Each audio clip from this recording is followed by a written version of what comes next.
Senator Brian Francis is the chair of the Senate's Committee on Indigenous Peoples.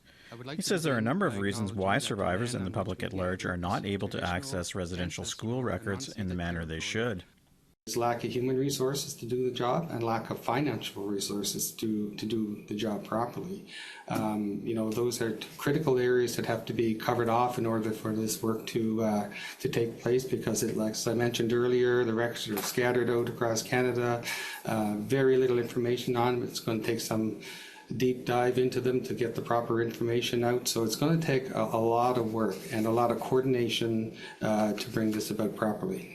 The Senate committee interviewed dozens of witnesses over the past several months, which resulted in missing records, missing children. The report makes 11 recommendations, including calling on the government to compel the Catholic Church to release records to the National Centre for Truth and Reconciliation, or NCTR, fund Indigenous-led approaches to locating records, and adequately fund the Residential Schools Documents Advisory Committee to assist in locating and transferring records to the NCTR.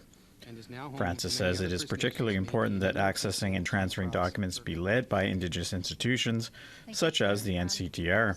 We know how to do the work. There are people. We know what has to be done. We know how to interview our survivors properly and so on. And I think it's just critical that we lead it as Indigenous people.